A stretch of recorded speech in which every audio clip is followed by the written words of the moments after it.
I hate dealing with social media bullying incidents, but my God, Snapchat's the worst because the message is gone.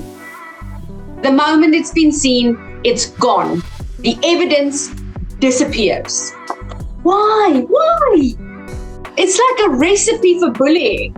Some very serious things that was said in a bullying way, and it was sent from a group of young staff members to a couple who are older staff members, who are more senior staff members. And it said some very, very rude things, very, very rude things that are such rude allegations that the police could be involved.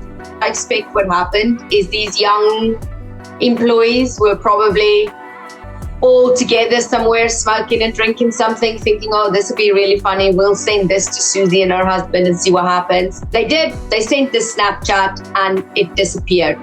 But a number of people saw it. Susie comes from a background where she would be normally investigating incidents. And therefore, right from the start, she was reporting this incident and advising her employer that she will be handling this. And I'm like, well, if you want to make the problem worse, that's how you would do that. They didn't do that.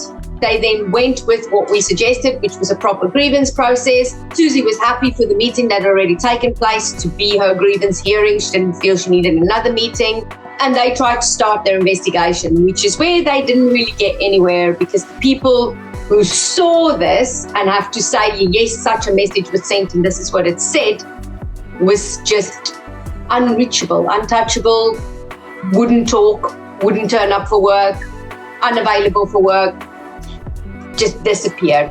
Susie then got upset by the time this is taken and took matters into her own hands. She tracked them down and she took them. But this is the bit I want to talk to you about.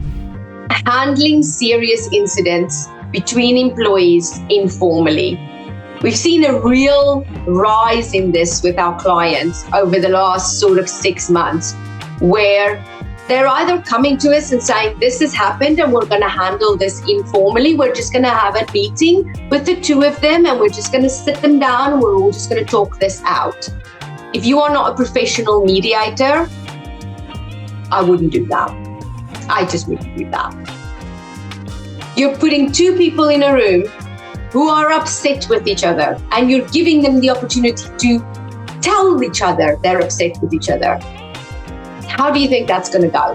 How do you think that they're just going to sort that out? They're just going to work it out. It's going to be okay. What you might end up with is a bigger grievance. You might end up in a situation where something similar has happened with a different client about a week ago. And now they're needing to let one of those two people go because they're both refusing to work with each other going forward.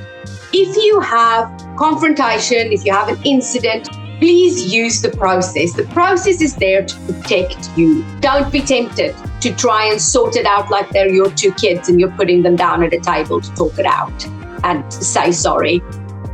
It doesn't work that way. It more often than not escalates the problem. Whereas if you just started right from the start by saying, okay, we're handling this as a complaint, there is a process that should be followed here, and we will follow that process as swiftly as possible and as professionally as possible. Thanks for watching. If you want a free peace of mind call with us to discuss your policies, handbook, and any burning staff issues in your business, click the link in the description below.